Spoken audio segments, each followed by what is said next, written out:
नमस्कार प्यारे बच्चों, मैं डॉक्टर प्रेषी गुप्ता कक्षा 11 की रसायन विज्ञान की कक्षा में आप सभी का स्वागत करती हूँ।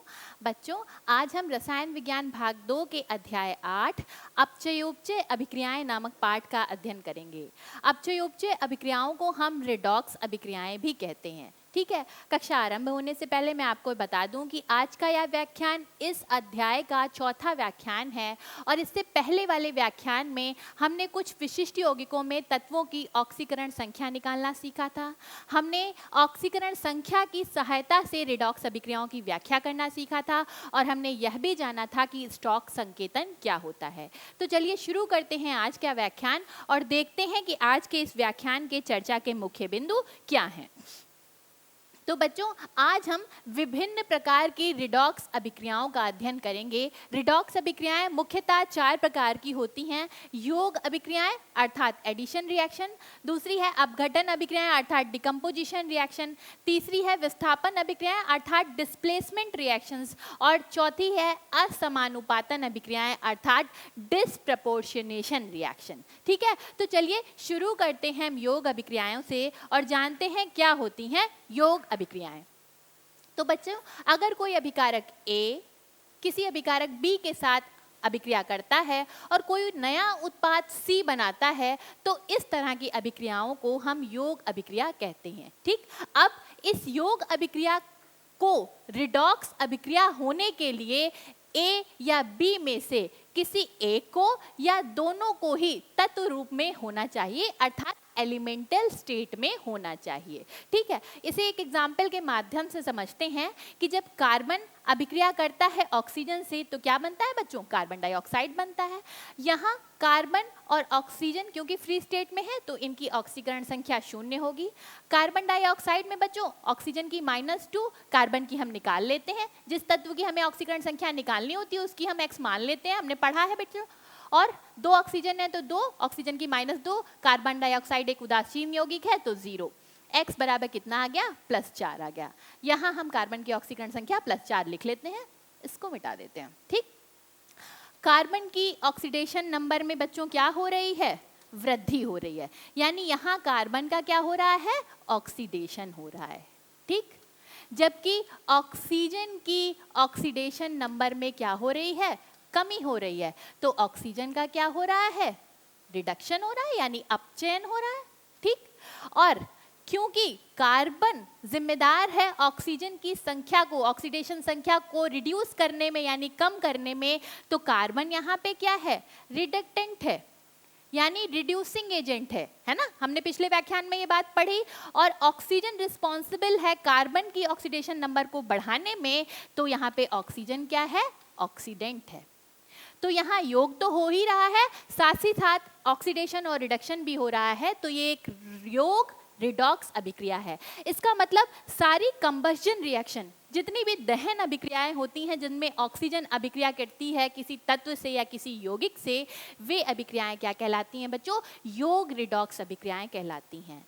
अगर अभिक्रियाओं में ऑक्सीजन की जगह किसी और तत्व का प्रयोग भी किया जाता है तो ये वे अभिक्रियाएं भी योग रिडॉक्स अभिक्रियाएं कहलाती हैं। एक और एग्जाम्पल के माध्यम से हम समझते हैं।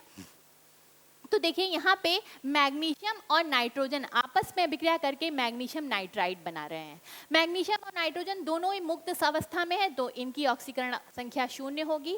मैग्नीशियम क्योंकि वर्ग 2 का तत्व है और वर्ग 2 के तत्व हमेशा ही यौगिकों में +2 ऑक्सीडेशन स्टेट शो करते हैं, तो मैग्नीशियम की +2 होगी। नाइट्रोजन की हम यहाँ से निकाल लेते हैं।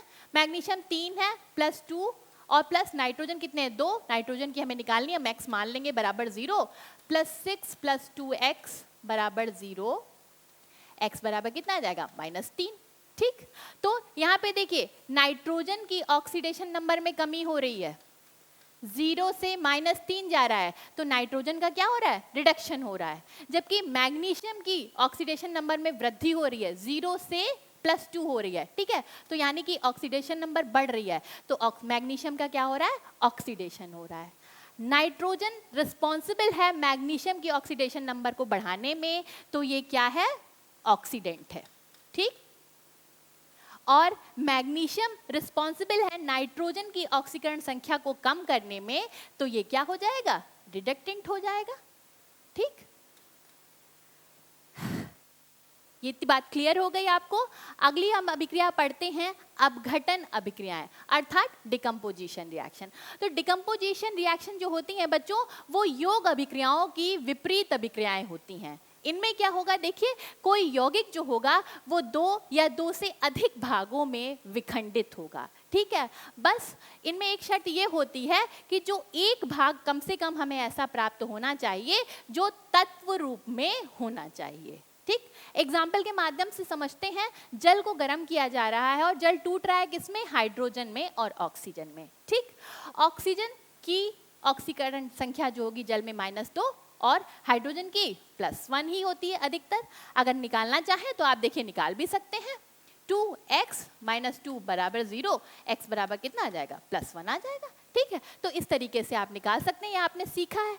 यहाँ ये दोनों मुक्त अवस्था में हैं, इन दोनों की ही ऑक्सीकरण संख्या 0 होगी।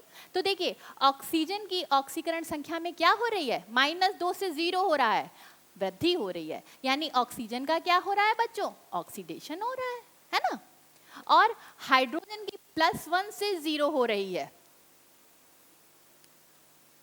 ठीक। +1 से 0 हो रही है हाइड्रोजन की, ऑक्सीकरण संख्या में क्या हो रही है, कमी हो रही है। यानी हाइड्रोजन का क्या हो रहा है, रिडक्शन हो रहा है। मैं फिर से लिख दे रही हूँ, यहाँ पे -2 इसकी +1 और यहाँ से +1 से हम 0 में जा रहे हैं, ऑक्सीडेशन नंबर में कमी हो रही है। तो हाइड्रोजन का क्या हो रहा है बच्चों, रिडक्शन हो रहा है, ठीक। अब देखिए ऑक्सीजन रिस्पॉन्सिबल है हाइड्रोजन की ऑक्सीकरण संख्या को कम करने में, तो ये क्या हो जाएगा, रिडक्टेंट हो जाएगा क्योंकि ये रिड्यूस कर रही है। और हाइड्रोजन ऑक्सीजन की ऑक्सीकरण संख्या को बढ़ा रहा है, तो ऑक्सीजन क्या हो जाएगा, ऑक्सीडेंट हो गया, ठीक। अब एक एग्जाम्पल से और समझते हैं। सोडियम हाइड्राइड को गर्म करते हैं तो सोडियम और हाइड्रोजन प्राप्त होता है। सोडियम किसी प्रबल धन विद्युतीय तत्व के साथ जुड़ा है तो यहाँ इसकी ऑक्सीकरण संख्या -1। सोडियम वर्ग 1 का तत्व है, इसकी ऑक्सीकरण संख्या यौगिक में हमेशा +1 होगी, ठीक। यहाँ सोडियम और हाइड्रोजन मुक्त अवस्था में, इनकी ऑक्सीकरण संख्या 0 होगी। देखिए अब यहाँ पे हाइड्रोजन की ऑक्सीकरण संख्या -1 से 0 हो रही है, यानी ऑक्सीडेशन नंबर बढ़ रही है। यानी हाइड्रोजन का बच्चों क्या हो रहा है, ऑक्सीडेशन हो रहा है, ठीक। और सोडियम की ऑक्सीकरण संख्या +1 से 0 हो रही है, यानी ऑक्सीडेशन नंबर में कमी हो रही है। तो यहाँ सोडियम का क्या हो रहा है बच्चों, रिडक्शन हो रहा है, ठीक। क्योंकि हाइड्रोजन रिस्पॉन्सिबल है सोडियम की ऑक्सीकरण संख्या को कम करने में, यानी कि रिड्यूस करने में, तो हाइड्रोजन यहाँ पे रिडक्टेंट हो जाएगा। और सोडियम क्योंकि हाइड्रोजन की ऑक्सीकरण संख्या को बढ़ा रहा है, तो सोडियम क्या हो जाएगा बेटा, ऑक्सीडेंट हो जाएगा, ठीक। ये बात क्लियर हो गई यहाँ पर। एक और एग्जाम्पल से समझते हैं। कैल्शियम कार्बोनेट को जब हम गर्म करते हैं तो बनता है कैल्शियम ऑक्साइड और कार्बन डाइऑक्साइड। कैल्शियम वर्ग 2 का तत्व है, यौगिक में इसकी ऑक्सीकरण संख्या हमेशा +2 होगी। ऑक्सीजन की ऑक्सीकरण संख्या -2। हम बच्चों ये चेक करने जा रहे हैं क्या ये अपघटन अभिक्रिया रिडॉक्स अभिक्रिया भी है। कार्बन की हमें नहीं पता, हम निकाल लेते हैं। +2, कार्बन की हम x मान लेंगे, +3, ऑक्सीजन की -2 = 0, +2 + x - 6 = 0, x बराबर कितना आ गया, +4 आ गया, ठीक। यानी कार्बन की ऑक्सीकरण संख्या +4 है, इसे मिटा देते हैं, ठीक। अब ऑक्सीजन की -2, कैल्शियम की हमेशा ही यौगिक में +2 होगी। कार्बन डाइऑक्साइड की अभी हम निकाल ही चुके हैं, ठीक है। ऑक्सीजन की -2 और कार्बन की यहाँ पे कितनी हो जाएगी, +4। तो यहाँ पे हम देखते हैं कि किसी भी तत्व की ऑक्सीकरण संख्या में रासायनिक परिवर्तन के बाद कोई परिवर्तन नहीं हुआ। कैल्शियम की +2 यहाँ भी थी, यहाँ भी है। कार्बन की +4 यहाँ भी थी, यहाँ भी +4 है। ऑक्सीजन की यहाँ भी -2 थी, यहाँ भी -2 है और यहाँ भी -2 है।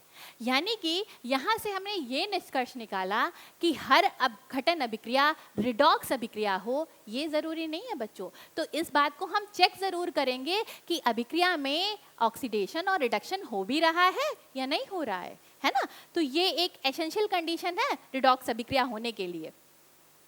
चलिए अगली अभिक्रिया हम पढ़ने जा रहे हैं, अब विस्थापन अभिक्रियाएं, ठीक है। तो देखिए विस्थापन अभिक्रियाओं में क्या होता है, यौगिक के आयन या परमाणु दूसरे तत्व के आयन या परमाणु के द्वारा विस्थापित हो जाते हैं। तो देखिए कोई तत्व है X वो यौगिक YZ के साथ अभिक्रिया करता है तो वो क्या कर रहा है, इस यौगिक YZ से Y को विस्थापित कर देता है और XZ उत्पाद बना लेता है। एक और उदाहरण से समझते हैं, कैल्शियम अभिक्रिया करता है जब वैनेडियम पेंटॉक्साइड के साथ, तो वो वैनेडियम पेंटॉक्साइड से देखिए वैनेडियम को विस्थापित कर देता है और क्या बना लेता है, कैल्शियम ऑक्साइड बना लेता है। इस अभिक्रिया को हम एक रिडॉक्स अभिक्रिया के रूप में समझते हैं। ऑक्सीजन की ऑक्सीकरण संख्या -2, वैनेडियम की हम यहाँ से निकालते हैं तो देखिए 2x हम मान लेते हैं +5 -2 बराबर 0। हल करेंगे x बराबर क्या आ जाएगा, +5 आ जाएगा। लिख लेते हैं +5।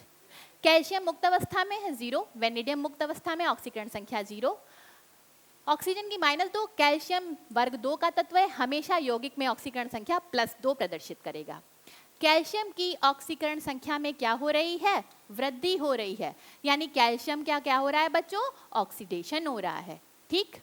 और वैनेडियम की ऑक्सीकरण संख्या में कमी हो रही है, तो वैनेडियम का क्या हो रहा है बच्चों, रिडक्शन हो रहा है।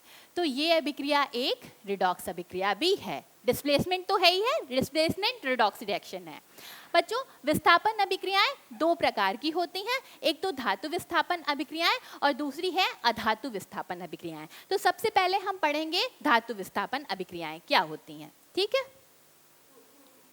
तो देखिए धातु विस्थापन अभिक्रियाओं में क्या होता है बच्चों, यौगिक में एक धातु दूसरी धातु को मुक्त अवस्था में विस्थापित कर देती है, ठीक है। तो देखिए जिंक जब अभिक्रिया करता है कॉपर सल्फेट के जलीय विलयन से, तो वो कॉपर सल्फेट के जलीय विलयन से कॉपर को विस्थापित कर देता है और क्या बनाता है, जिंक सल्फेट बना लेता है, ठीक है। बच्चों ये अभिक्रिया हम लोगों ने पढ़ी भी थी प्रतियोगी इलेक्ट्रॉन स्थानांतरण अभिक्रियाओं में, कि जब हम जिंक की छड़ को रखते हैं कॉपर सल्फेट के विलयन में, तो कॉपर सल्फेट का विलयन नीला होता है। क्यों नीला होता है, Cu2 पॉजिटिव एक्वस आयंस की वजह से, है ना, इस वजह से ये नीला रंग का होता है। और क्यों Cu2 पॉजिटिव एक्वस आयन का कलर नीला होता है, ये आप क्लास 12th में पढ़ेंगे कोऑर्डिनेशन केमिस्ट्री में, ठीक। तो जब जिंक की छड़ को रखते हैं तो देखिए क्या होता है, धीरे धीरे ये सोल्यूशन का जो नीला कलर होता है वो फेड होने लगता है, हल्का पड़ने लगता है, और कॉपर के जो आयन इस सोल्यूशन में है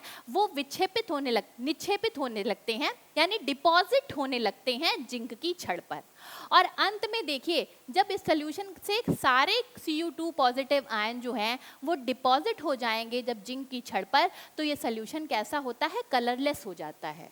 तो ये अभिक्रिया एक्चुअली होती है, आप जिंक की छड़ को रख दीजिए कॉपर सल्फेट के सोल्यूशन में और कॉपर का डिस्प्लेसमेंट होता है, ये आपको दिखाई पड़ेगा। अब इस अभिक्रिया को हम एक रिडॉक्स अभिक्रिया के रूप में समझते हैं कि क्या होता है। तो देखिए जिंक की ऑक्सीकरण संख्या 0 होगी क्योंकि जिंक मुक्त अवस्था में है। कॉपर सल्फेट में बेटा ऑक्सीजन की ऑक्सीकरण संख्या -2। इस बात को ध्यान रखिएगा, सल्फर अगर सल्फेट की फॉर्म में है तो सल्फर की ऑक्सीकरण संख्या हमेशा +6 होगी, लेकिन सल्फर सल्फेट की फॉर्म में होना चाहिए, ठीक। तो यहाँ पे कॉपर की ऑक्सीकरण संख्या हम निकाल लेते हैं बेटा, तो X प्लस सल्फर की 6 प्लस ऑक्सीजन कितने हैं 4 -2 बराबर 0, x बराबर +6 -8 बराबर 0, x बराबर कितना आ जाएगा, +2 आ जाएगा, ठीक। तो यहाँ पे कॉपर की ऑक्सीकरण संख्या +2, इसको हम मिटा देते हैं, ठीक। अब कॉपर यहाँ मुक्त अवस्था में, इसकी ऑक्सीकरण संख्या 0, और जिंक देखिए ZnSO4 और CuSO4 सेम टाइप के ही कंपाउंड है, सल्फर की 6 है, ऑक्सीजन की -2 है, तो जिंक की भी यहाँ ऑक्सीकरण संख्या कॉपर के बराबर ही आएगी, +2 आएगी, क्योंकि समीकरण तो सेम ही बनेगी, ठीक है। तो यहाँ पे देखिए क्या हो रहा है, जिंक की ऑक्सीकरण संख्या में वृद्धि हो रही है, जिंक का क्या हो रहा है, ऑक्सीडेशन हो रहा है, ठीक। और यहाँ पे कॉपर की ऑक्सीडेशन नंबर में कमी हो रही है, तो कॉपर का क्या हो रहा है, अपचयन हो रहा है या रिडक्शन हो रहा है, ठीक। लेकिन अगर हम क्या करें, हम इसके जस्ट रिवर्स रिएक्शन करें, हम कॉपर की छड़ को जिंक सल्फेट के सोल्यूशन में रखें, तो क्या कॉपर जिंक सल्फेट के सोल्यूशन से जिंक को डिस्प्लेस कर पाती है। तो बच्चों हमने प्रतियोगी इलेक्ट्रॉन स्थानांतरण अभिक्रियाओं में पढ़ा था कि ऊपर वाली अभिक्रिया तो फिजिबल होती है, एक्चुअली होती है, लेकिन इसका जो रिवर्स होता है वो फिजिबल नहीं होता है।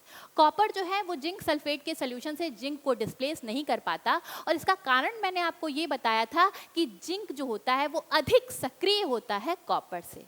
और उस समय मैंने आपको ये भी बताया था कि इसी तरीके से भिन्न भिन्न धातुओं की क्षणों को भिन्न भिन्न धातुओं के यौगिकों के विलयन में रख करके धातुओं की सक्रियता पता लगाई गई थी और उसके आधार पर एक धातु सक्रियता श्रेणी बनाई गई थी। तो छोटे क्लासेस में बच्चों आपने उसे धातु सक्रियता श्रेणी के नाम से पढ़ा, पर अब क्लास 11th और 12th में आप उसे इलेक्ट्रोकेमिकल सीरीज के नाम से पढ़ेंगे, जो कि मानक इलेक्ट्रोड विभव यानी स्टैंडर्ड इलेक्ट्रोड पोटेंशियल पे बेस्ड है बच्चों। और इसमें तत्वों को उनके बढ़ते हुए रिडक्शन पोटेंशियल के क्रम में सजाया गया है। अब रिडक्शन पोटेंशियल क्या होता है बच्चों? पोटेंशियल का मतलब होता है ताकत, रिडक्शन का मतलब रिड्यूस होने की। यानी कि इस सीरीज में जब आप नीचे जाते जाएंगे तो तत्वों के रिड्यूस होने की ताकत बढ़ती जाएगी। रिड्यूस होना मतलब इलेक्ट्रॉन को ग्रहण करने की ताकत, टेंडेंसी टू गेट रिड्यूस्ड है ना, वो बढ़ती जाएगी। तो नीचे वाले जो तत्व जो नीचे रखे गए हैं उनकी रिड्यूस होने की यानी अपचयित होने की ताकत ज्यादा है, ऊपर वाले की ऑक्सीकृत होने की ताकत ज्यादा होगी। ठीक है, ये खुद रिड्यूस हो रहे हैं, इसका मतलब ये दूसरों को क्या करेंगे? ऑक्सीडाइज करेंगे। यानी नीचे वाले तत्व प्रबल ऑक्सीकारक होंगे, क्योंकि ऊपर वाले तत्व ऑक्सीकृत हो रहे हैं तो ये दूसरों को क्या करेंगे? रिड्यूस करेंगे। तो ऊपर वाले तत्व प्रबल रिड्यूसिंग एजेंट होंगे या प्रबल अपचायक होंगे। ठीक, तो यहां से हम देखते हैं बेटा इस अभिक्रिया में देखिए क्या हो रहा है, कॉपर का ऑक्सीडेशन हो रहा है ना। यहाँ पे ऑक्सीडेशन नंबर बढ़ रहा है तो कॉपर का क्या हो रहा है? ऑक्सीडेशन हो रहा है। और जिंक का क्या हो रहा है बच्चों? रिडक्शन हो रहा है। ठीक, अब इस सीरीज में हम देखते हैं जिंक कहाँ है, तो बेटा जिंक ये रहा, और कॉपर कहाँ है? तो कॉपर ये रहा। कॉपर इस सीरीज में नीचे है यानी इसका रिडक्शन पोटेंशियल ज्यादा है तो कॉपर का रिडक्शन होगा। तो देखिए ऊपर वाली रिएक्शन में तो कॉपर का रिडक्शन हो रहा है और जिंक क्योंकि ऊपर है तो जिंक का ऑक्सीडेशन हो रहा है, तो ऊपर वाली रिएक्शन फिजिबल है। ठीक, लेकिन नीचे वाली अभिक्रिया में कॉपर का ऑक्सीडेशन हो रहा है। अब कॉपर का रिडक्शन पोटेंशियल ज्यादा है बच्चों, तो कॉपर का ऑक्सीडेशन तो जिंक के साथ नहीं हो सकता ना, तो नीचे वाली अभिक्रिया जो है वो फिजिबल नहीं होगी। तो इलेक्ट्रोकेमिकल सीरीज की सहायता से बच्चों आप किसी भी डिस्प्लेसमेंट रिएक्शन की फिजिबिलिटी यानी कि वो अभिक्रिया होगी या नहीं होगी इसका भी पता लगा सकते हैं। क्योंकि अभी इंट्रोडक्शन है, आपको धीरे धीरे करके जब आप विभिन्न एग्जाम्पल करते जाएंगे तो धीरे धीरे क्लास 12 तक आते आते आपको ये सीरीज याद हो जाएगी। ठीक है, और बच्चों इसे याद करने के बहुत सारे निमोनिक्स हैं यानी स्मृति सहायक हैं, यूट्यूब पे भी आप देख सकते हैं, नहीं तो आप अपना स्मृति सहायक स्वयं भी बना सकते हैं। क्योंकि इस सीरीज से संबंधित प्रश्न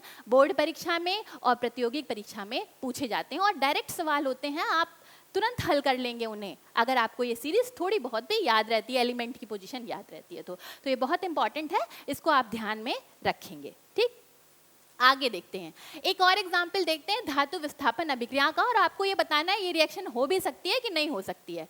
तो देखिए क्रोमियम ऑक्साइड अभिक्रिया कर रहा है एल्युमिनियम से, और क्या बन रहा है? एल्युमिनियम ऑक्साइड बन रहा है। क्रोमियम को डिस्प्लेस कर रहा है एल्युमिनियम क्रोमियम ऑक्साइड से। यहाँ पे देखिए क्रोमियम का क्या हो रहा है? क्रोमियम की ऑक्सीडेशन नंबर +3 थी बच्चों, आप निकाल लेंगे, ऑक्सीजन की -2 है, इक्वेशन बना के आप निकाल लेंगे। ठीक है, तो क्रोमियम की +3 से ऑक्सीडेशन नंबर हो रही है 0, यानी ऑक्सीडेशन नंबर में कमी हो रही है। क्रोमियम का क्या हो रहा है? रिडक्शन हो रहा है। ठीक, एल्युमिनियम की 0 है और यहाँ पे एल्युमिनियम की ऑक्सीडेशन नंबर +3 हो रही है, यानी एल्युमिनियम की ऑक्सीडेशन नंबर में वृद्धि हो रही है। एल्युमिनियम का क्या हो रहा है? ऑक्सीडेशन हो रहा है। चलिए हम सीरीज के माध्यम से जानते हैं कि ये अभिक्रिया होगी भी कि नहीं। एल्युमिनियम ये देखिए ये है बच्चों, और क्रोमियम की पोजीशन ये है। ठीक है, तो क्रोमियम नीचे है, क्रोमियम का रिडक्शन पोटेंशियल ज्यादा होगा यानी क्रोमियम रिड्यूस होगा। तो चलिए यहाँ देखते हैं, तो हाँ सच में क्रोमियम इस अभिक्रिया में रिड्यूस हो रहा है, इसका मतलब ये रिएक्शन फिजिबल होगी, हो जाएगी। ठीक है, रिएक्शन। एक छोटा सा हिंट है बच्चों कि धातुओं के केस में जब भी आप धातु विस्थापन अभिक्रियाएं पढ़ें तो इस बात को ध्यान रखिएगा, ऊपर वाली जो धातु होगी वो हमेशा अपने नीचे वाली धातु को विस्थापित कर देगी, इस बात को आप याद रखेंगे। लेकिन अधातुओं के केस में सत्य नहीं होगा। ठीक है, ये बात जो मैंने आपको बताई कि ऊपर वाली धातुएं नीचे वाली धातुओं को विस्थापित कर सकती हैं। ठीक, अब पढ़ते हैं अधातु विस्थापन अभिक्रियाएं। ठीक है, तो यहाँ पे फ्लोरीन अभिक्रिया कर रही है पोटेशियम आयोडाइड से और बनाती है पोटेशियम फ्लोराइड, आयोडीन मुक्त होती है। फ्लोरीन मुक्त अवस्था में इसकी ऑक्सीकरण संख्या 0। आयोडाइड में आयोडीन की -1 होगी, पोटेशियम की +1 होगी, हमेशा पोटेशियम वर्ग 1 का तत्व है, ठीक। KF में देखिए पोटेशियम यौगिक के फॉर्म में है, फ्लोरीन अब यौगिक के फॉर्म में है तो फ्लोरीन की -1 हो जाएगी, पोटेशियम हमेशा ही +1 ऑक्सीडेशन स्टेट शो करेगा यौगिक की अवस्था में। आयोडीन यहाँ फ्री स्टेट में है तो आयोडीन की ऑक्सीडेशन नंबर 0 होगी। यहाँ देखिए क्या हो रहा है बेटा, फ्लोरीन का ऑक्सीडेशन नंबर 0 से -1 हो रहा है, ऑक्सीडेशन नंबर में कमी हो रही है, फ्लोरीन का रिडक्शन हो रहा है, ठीक। आयोडीन की बात करें, आयोडीन -1 से 0 ऑक्सीडेशन नंबर में वृद्धि हो रही है, ठीक। तो आयोडीन का क्या हो रहा है बेटा, ऑक्सीडेशन हो रहा है, ठीक। आइए देखते हैं ये रिएक्शन फिजिबल है कि नहीं है। आयोडीन यहाँ पे है, ठीक, फ्लोरीन सबसे नीचे है, यानी कि फ्लोरीन की रिड्यूस होने की ताकत जो है वो सबसे ज्यादा है, और सच में सबसे ज्यादा है क्योंकि फ्लोरीन पूरी आवर्त सारणी का सबसे प्रबल विद्युत ऋणात्मक तत्व है। अगर कहीं भी इलेक्ट्रॉन गेन करने का कंपटीशन होगा तो वहां तो फ्लोरीन को फर्स्ट आना ही है, तो फ्लोरीन का रिडक्शन ही होगा, रिडक्शन हो भी रहा है, और आयोडीन का क्या हो रहा है, ऑक्सीडेशन हो रहा है, यानी कि ये जो रिएक्शन है ये फिजिबल है और ये होगी। और यहाँ से एक और कंक्लूजन हम निकाल सकते हैं कि पूरी इलेक्ट्रोकेमिकल सीरीज में अगर सबसे प्रबल कोई ऑक्सीडाइजिंग एजेंट है तो वो कौन होगा बच्चों, फ्लोरीन होगा। फ्लोरीन सबसे प्रबल ऑक्सीडाइजिंग एजेंट है। अगर हैलाइड्स की बात करें तो देखिए उससे ऊपर कौन है, क्लोरीन है, उसके बाद ब्रोमीन है, और सबसे पुअर ऑक्सीडाइजिंग एजेंट अगर हम हैलाइड्स की बात करें तो वो आयोडाइड होगा, आयोडीन होगा, ठीक। तो सबसे स्ट्रॉन्ग ऑक्सीडाइजिंग एजेंट फ्लोरीन, फिर क्लोरीन, फिर ब्रोमीन और फिर आयोडीन। एक रिएक्शन और है आपके सामने, इसकी फिजिबिलिटी आप चेक करके बताइए होगी कि नहीं। ये जस्ट इसके रिवर्स है, तो आप इतना तो अंदाजा लगा ही चुके हैं कि अगर ये फिजिबल है तो ये फिजिबल नहीं होगी, लेकिन फिर भी हम करके देखते हैं। आयोडीन की ऑक्सीडेशन नंबर 0, फ्लोरीन की यहाँ -1 होगी, आयोडीन की यहाँ -1 होगी, फ्लोरीन यहाँ पे 0 हो जाएगा, ठीक। आयोडीन की ऑक्सीडेशन नंबर में कमी हो रही है, यानी आयोडीन का यहाँ पे क्या हो रहा है बच्चों, रिडक्शन हो रहा है, 0 से -1 हो रही है, ठीक। फ्लोरीन की ऑक्सीडेशन नंबर में वृद्धि हो रही है, -1 से 0 आ रही है, यानी फ्लोरीन का ऑक्सीडेशन हो रहा है। अब बेटा ऑक्सीडेशन यानी इलेक्ट्रॉन लूज कर रही है फ्लोरीन, फ्लोरीन इलेक्ट्रॉन लूज करेगी किसी के लिए, कभी नहीं करेगी, ठीक है। तो फ्लोरीन कभी भी इलेक्ट्रॉन लूज नहीं करेगी क्योंकि फ्लोरीन का रिडक्शन पोटेंशियल सबसे ज्यादा है, ये हमेशा इलेक्ट्रॉन गेन करेगी, ठीक है। तो ये वाली रिएक्शन जो होगी वो फिजिबल नहीं होगी। एक कंक्लूजन यहाँ से हम और निकाल सकते हैं कि फ्लोरीन जो होगा वो क्लोराइड, ब्रोमाइड और आयोडाइड आयनों को उनके यौगिक से डिस्प्लेस कर लेगा।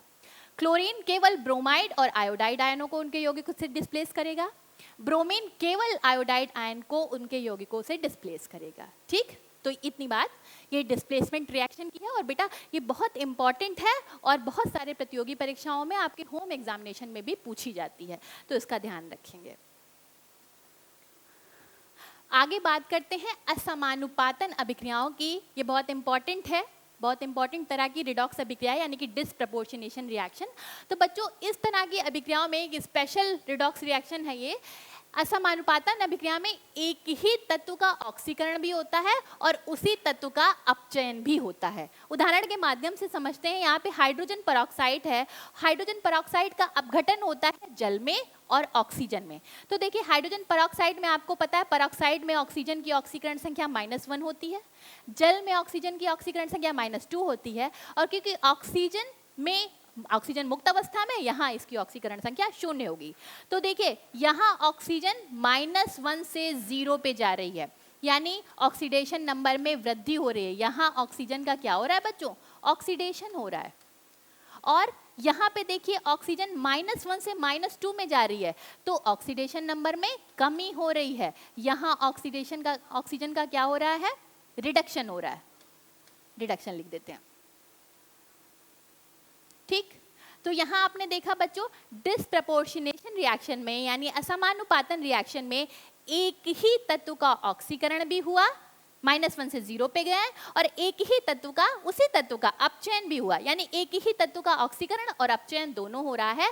तो इस तरह की अभिक्रिया को हम असमानुपातन अभिक्रियाएं कहते हैं। इस तरह की अभिक्रियाएं दिखाने के लिए तत्व को कम से कम 3 ऑक्सीकरण संख्याएं या 3 ऑक्सीकरण अवस्थाएं जरूर प्रदर्शित करनी पड़ेंगी। तो जैसे फ्लोरीन है, फ्लोरीन के बारे में बच्चों हम आपको बता चुके हैं। जो फ्लोरीन है, फ्लोरीन तत्व अगर मुक्त अवस्था में है तो इसकी ऑक्सीडेशन नंबर 0 होती है, और किसी के साथ जब अटैच है, मान लीजिए HF में, इसकी ऑक्सीकरण संख्या -1 होती है। फ्लोरीन केवल 2 ही ऑक्सीकरण अवस्थाएं प्रदर्शित करता है, तो फ्लोरीन क्या असमानुपातन अभिक्रियाएं प्रदर्शित कर सकता है? तो नहीं, है ना। तो इसके लिए इन अभिक्रियाओं को प्रदर्शित करने के लिए तत्व को कम से कम 3 ऑक्सीकरण अवस्थाएं जरूर प्रदर्शित करनी पड़ेंगी। ठीक, यही दूसरा पॉइंट लिखा हुआ है।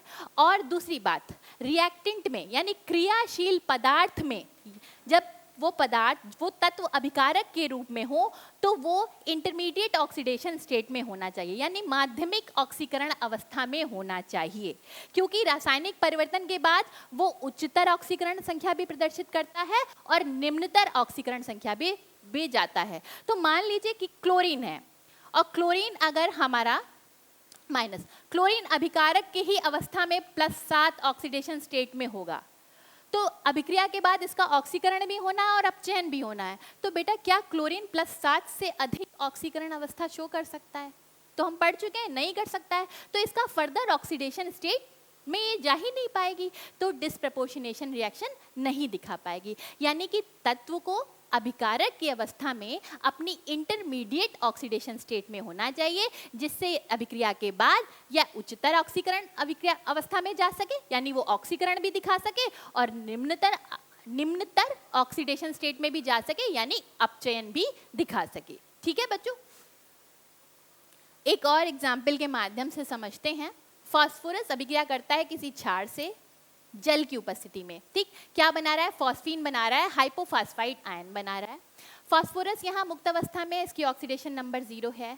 फॉस्फीन में हम निकाल लेते हैं x + 3 - 1 = 0, x = -3। ठीक, फॉस्फीन में फास्फोरस की ऑक्सीडेशन नंबर -3 है। हाइपोफॉस्फाइड आयन में देखिए हाइड्रोजन कितने हैं? 2 हैं, हाइड्रोजन की +1, x इसकी मान लेते हैं, +2 ऑक्सीजन -2 बराबर, देखिए चार्ज मत भूलिएगा, बराबर -1 है हाइपोफॉस्फाइड आयन पे। तो +2 + x - 4 बराबर -1, x - 2 बराबर -1, तो x बराबर क्या आ जाएगा? +1। ठीक, ठीक, तो हाइपोफॉस्फाइड आयन में फास्फोरस की ऑक्सीकरण अवस्था +1 है बेटा। तो फास्फोरस 0 से गया -3 पर, ऑक्सीकरण संख्या में क्या हुई? कमी। फास्फोरस का क्या हुआ बेटा? रिडक्शन हुआ। ठीक, और फास्फोरस से हाइपोफॉस्फाइड आयन में ऑक्सीकरण संख्या में क्या हुई? वृद्धि हुई, यानी कि फास्फोरस का क्या हुआ? ऑक्सीडेशन हुआ। तो हाँ, ये एक डिस्प्रपोर्शनेशन रिएक्शन है, क्योंकि यहाँ फास्फोरस का ऑक्सीकरण भी हो रहा है, फास्फोरस का अपचयन भी हो रहा है। ठीक, तो चलिए करते हैं कुछ अभ्यास प्रश्न और देखते हैं आज हमने पढ़ा वो हमने कितना सीखा। आपको बताना है कि निम्नलिखित रिडॉक्स अभिक्रियाएं को आपको वर्गीकृत करना है कि कौन सी रिडॉक्स अभिक्रियाएं हैं। तो देखिए नाइट्रोजन और ऑक्सीजन आपस में योग कर रहे हैं और बना रहे हैं नाइट्रिक ऑक्साइड, तो ये योग रिडॉक्स अभिक्रिया है। नाइट्रोजन और ऑक्सीजन फ्री स्टेट में है, यहाँ पे इनकी ऑक्सीडेशन नंबर 0। यहाँ ऑक्सीजन की -2 है तो नाइट्रोजन की +2 हो जाएगी। तो नाइट्रोजन का क्या हो रहा है बेटा? ऑक्सीडेशन हो रहा है ना, और ऑक्सीजन का क्या हो रहा है बेटा? रिडक्शन हो रहा है, क्योंकि ऑक्सीकरण संख्या जो है वो कम हो रही है। यहाँ पे देखिए नाइट्रोजन डाइऑक्साइड अभिक्रिया करता है क्षार से, बना रहा है नाइट्राइट आयन, नाइट्रेट आयन और जल बना रहा है। नाइट्रोजन डाइऑक्साइड में नाइट्रोजन की ऑक्सीकरण संख्या हम निकालते हैं, +2, ऑक्सीजन की -2 बराबर 0, x बराबर आ जाएगा +4। नाइट्रोजन की ऑक्सीकरण संख्या है +4। नाइट्राइट आयन में x +2 -2 ऑक्सीजन की बराबर -1, तो x - 4 बराबर -1, x बराबर क्या आ जाएगा? +3। यहाँ पे +3 है। नाइट्रेट आयन में निकालते हैं x +3 -2 बराबर -1, तो x - 6 बराबर -1, x बराबर +5। ठीक, तो देखिए इसको नीचे वाले को मैं डाल दे रही हूँ। ठीक, नाइट्रोजन की ऑक्सीकरण संख्या में नाइट्राइड आयन बनाने में क्या हो रही है बच्चों? कमी हो रही है, नाइट्रोजन का रिडक्शन हो रहा है। और नाइट्रोजन की ऑक्सीकरण संख्या में देखिए 4 से 5 हो रही है, वृद्धि हो रही है, यानी नाइट्रोजन का क्या हो रहा है, ऑक्सीडेशन हो रहा है। एक ही तत्व का ऑक्सीकरण भी हो रहा है, उसी तत्व का रिडक्शन भी हो रहा है, यानी कि ये कौन सी अभिक्रिया है, असमानुपातन अभिक्रिया, यानी कि डिस्प्रपोर्शनेशन रिएक्शन है। क्लियर? ठीक, ये सवाल बहुत इंपॉर्टेंट है बेटा, इसको बहुत ध्यान से देखिएगा। 4 भिन्न धातु लवणों के रंगहीन विलयनों को 4 अलग परख नलियों में रखा जाता है, ठीक है, और उन सभी में कॉपर की पतली पन्नी डाली जाती है। कौन सा विलयन नीला हो जाएगा? Lead nitrate, zinc nitrate, silver nitrate और कैडमियम नाइट्रेट के 4 सोल्यूशन हैं जिन्हें अलग अलग टेस्ट ट्यूब में रखा गया है, और इन सभी में क्या करी डाली है, कॉपर की एक पतली पन्नी डाल दी गई है। ठीक, विलयन क्या हो जाए, नीला हो जाए। किस सोल्यूशन में, कौन सी परख नली का सोल्यूशन नीला हो जाएगा? तो देखिए बेटा, कॉपर जो होता है जब पतली पन्नी के रूप में होगा तो वो कॉपर फ्री स्टेट में होगा। नीला कलर मैंने आपको अभी बताया था, copper 2 positive ion, aqueous ion जो होता है वो नीले रंग के होते हैं। तो यानी कि क्या होना चाहिए, कॉपर का ऑक्सीडेशन होना चाहिए, तब सोल्यूशन आपका कैसा होगा, नीला होगा। यानी कि अगर कॉपर का ऑक्सीडेशन हो रहा है तो इन धातुओं में से किसी एक का रिडक्शन होगा, तभी तो रिडॉक्स अभिक्रिया होगी और तब सोल्यूशन नीला आएगा। अगली धातु का रिडक्शन होने के लिए वो इलेक्ट्रोकेमिकल सीरीज में कहाँ होनी चाहिए, कॉपर से नीचे होनी चाहिए, क्योंकि तभी तो उसका रिडक्शन पोटेंशियल ज्यादा होगा ना बच्चों। तो देखते हैं सबकी पोजीशन, देखते हैं लेड कहाँ है। लेड कहाँ है बच्चों, लेड यहाँ है, ठीक। कॉपर कहाँ है, ये है। तो लेड कॉपर से ऊपर है, कॉपर का तो रिडक्शन नहीं होगा, ऑक्सीडेशन नहीं हो सकता। जिंक की बात करते हैं तो जिंक भी कॉपर से ऊपर है, जिंक का ऑक्सीडेशन नहीं होगा, कॉपर का रिडक्शन होना पड़ेगा, तो इसमें भी नहीं हो पाएगा। सिल्वर देखिए, सिल्वर कॉपर से नीचे है, सिल्वर का रिडक्शन हो जाएगा, कॉपर का ऑक्सीडेशन हो जाएगा, तो सोल्यूशन नीला हो जाएगा। हाँ, तो ठीक है, ये वाला जो उत्तर है वो सही उत्तर है कि अगर सिल्वर नाइट्रेट के सोल्यूशन में कॉपर की पतली पन्नी को हम डालेंगे तो सोल्यूशन हमारा नीला हो जाएगा। ठीक, क्लियर। ये आपका गृह कार्य है बच्चों, निम्नलिखित अपचयोपचय अभिक्रियाओं को आपको वर्गीकृत करना है कि किस प्रकार की रिडॉक्स अभिक्रियाएं हैं। ठीक है बच्चों, आगे बढ़ते हैं। और इनमें से कौन सी स्पीशीज असमानुपातन प्रवृत्ति को नहीं दर्शाती है और क्यों? इस बात को ध्यान रखिएगा, हमारा रिएक्टेंट मैक्सिमम ऑक्सीडेशन स्टेट में नहीं होना चाहिए, जो पॉइंट हमने आपको बताया था। और उन सभी स्पीशीज की अभिक्रियाएं भी आपको लिखनी है जो डिस्प्रपोर्शनेशन रिएक्शन यानी असमानुपातन को दर्शाती हैं।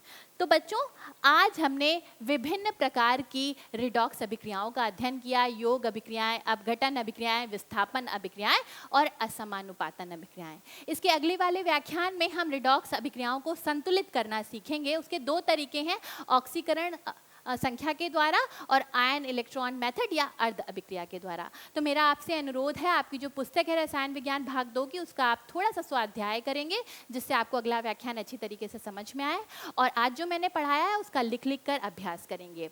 मैं आशा करती हूँ आज का व्याख्यान आपको समझ में आया होगा। धन्यवाद।